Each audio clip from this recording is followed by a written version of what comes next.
தம்பதியர் ஒற்றுமை மலர வரங்கள் நல்குவார் தேனீஸ்வரர். சித்ரா பௌர்ணமி நாளில் சிவதரிசனம் செய்தால் சகல ஞானமும் யோகமும் பெறலாம். ஆனி மாத பௌர்ணமி தினத்தன்று தேவர்கள் அம்பிகையின் நாமத்தை சொல்லியபடி தியானமும் தவமும் செய்தால் அம்பிகையின் அருள் கிடைக்கும். இந்த நாளில் விரதமிருந்து சிவாலயத்தில் உள்ள முருகப்பெருமானை வழிபட்டால் எண்ணிய எண்ணங்கள் ஈடேறும். புரட்டாசி மாத பௌர்ணமி நாளில் சிவபெருமானை வழிபடுவது பலவித பாவங்களை போக்கும் என்று புராண கதை கூறுகிறது. ஐப்பசி மாத பௌர்ணமி நாளில் அன்னாபிஷேக வழிபாடு செய்தால் அந்த வருடம் முழுவதும் நல்ல விளைச்சல் இருக்கும், ஊர் செழிக்கும், கலைகள் வளரும். ஈசனை வழிபடும் பக்தர்கள் மகிழ்ச்சியோடு இருப்பார்கள் என்பது நம்பிக்கை. ஐப்பசி பௌர்ணமி மட்டுமின்றி சித்திரை முதற்கொண்டு 12 மாதங்களிலும் வரும் பௌர்ணமி திருநாளில் சிவபெருமானுக்கு சிறப்பு வழிபாடுகள் நடைபெறும் தலம் இருகாலூர். கொங்கு நாட்டை அக்காலத்தில் 24 உட்பிரிவு நாடுகளாக பிரித்திருந்தனர். 24 நாடுகளில் ஒடுவங்க நாடும் ஒன்றாகும். ஒடுவங்க நாட்டில் உள்ள 15க்கும் மேற்பட்ட ஊர்களில் இருகாலூர் என்ற இந்த ஊரும் ஒன்று. இந்த ஊரின் கிழக்கு திசையில் ஒரு கால்வாயும் மேற்கு திசையில் ஒரு கால்வாயும் ஓடியதால் இரு கால்வாய் ஊர் என வழங்கப்பெற்று வந்து தற்போது இருகாலூர் என மருவிவிட்டதாகவும், இரு கால் என்றால் 2 காற்று என்றும், தென்மேற்கு பருவக்காற்று வடமேற்கு பருவக்காற்று என இரு காற்றுகளால் இப்பகுதியில் பெய்யும் மழையின் தன்மையை அடிப்படையாக கொண்டு இருகாலூர் என்ற பெயர் அமைந்ததாகவும் இரு குறிப்புகள் உள்ளன. நம் நாட்டிற்கு திருக்கோயில்கள் யாவும் ஞான நாற்றாங்காலாக அமைந்துள்ளன. அந்த வகையில் இக்கிராமத்தில் பல நூற்றாண்டுகளுக்கு முன்னோர்களால் சிவாலயம் கட்டப்பெற்று வழிபாடுகள் சிறப்பாக நடைபெற்று வந்துள்ளது. இப்போதைய ஆட்சி செய்து வந்த மன்னர்களால் திருப்பணிகள் கண்ட இந்த ஆலயம் அந்நியர் படையெடுப்புகளுக்கு பின்னர் சிதிலமடைந்து காலப்போக்கில் பராமரிப்பில்லாமல் வழிபாடின்றி முற்றிலும் சிதைந்து போயிருந்தது. பின்னர் கோயம்புத்தூர் மற்றும் இருகாலூரில் சிவபக்தர்களை கொண்டு தேனீஸ்வரர் அருட்பணி மன்றம் துவங்கி 20/10/2002 அன்று திருவாசக முற்றோத்தலை அடியார்கள் நிகழ்த்தியுள்ளனர். அன்றைய தினமே புதிய இடத்தில் ஆலய திருப்பணி கால்கோள் விழா நடைபெற்றுள்ளது. ஊர் பொதுமக்கள், ஆன்மீக அன்பர்கள், சிவனடியார்கள் பலரது உழைப்பு பொருளுதவியாலும் திருப்பணி நிறைவு பெற்று 22/1/2006 அன்று விமர்சையாக திருநறிய தீந்தமிழ் திருக்குட நன்னீராட்டு விழா நடைபெற்றுள்ளது.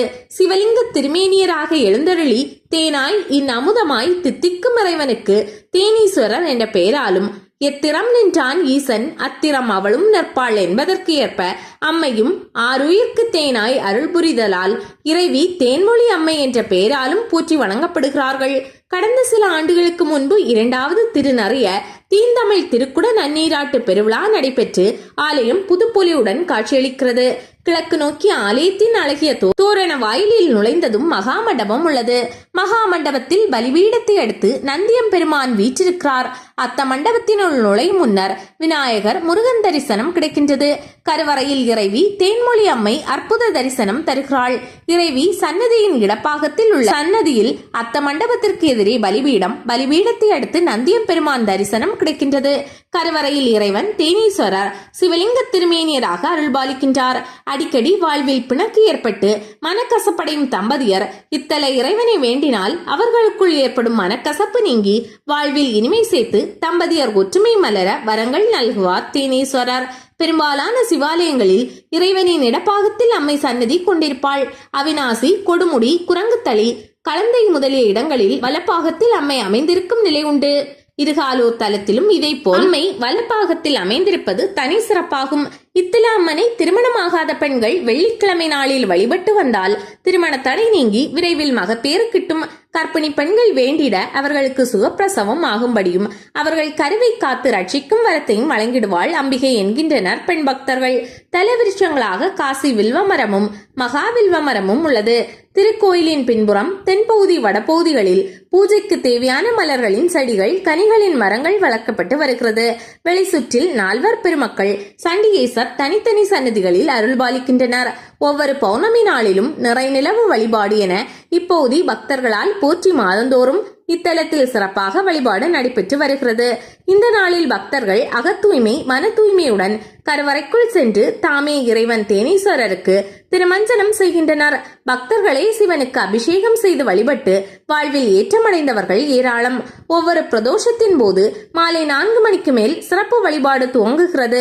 பிரதோஷ விரதம் மேற்கொண்டு இத்தலம் வந்து வழிபட்டு திருமணம் கைகூடியவர்கள், பிள்ளை பாக்கியம் கிடைக்கப் பெற்றவர்கள், வாழ்வில் வறுமை நீங்கி சகல காரியங்களில் வெற்றி கிடைத்து சகல சௌபாக்கியங்களை பெற்றவர்கள் ஏராளம் என்கின்றனர் பக்தர்கள். மகா சிவராத்திரி நாளில் 4 கால பூஜைகள் சிறப்பாக இத்தலத்தில் நடைபெறுகிறது. இந்நாளில் இப்போதைய சுற்றியுள்ள பக்தர்கள் திரளாக வழிபாட்டில் கலந்து கொள்கின்றனர். இங்கு பெண்கள் சிவராத்திரி விரதம் இருந்து பூஜை செய்கிறார்கள். இதனால் மிக சிறந்த கணவன் வாய்க்கப்பெறுகிறார்கள்.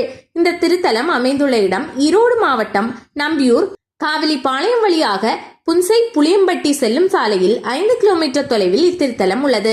இருகாலூர் பேருந்து நிறுத்தத்தில் இறங்கி சற்று தூரம் நடந்தால் கோயிலை அடையலாம்.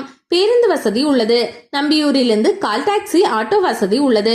தரிசன நேரம் காலை 6 மணி முதல் 11 மணி வரை, மாலை 4 மணி முதல் இரவு 7 மணி வரை.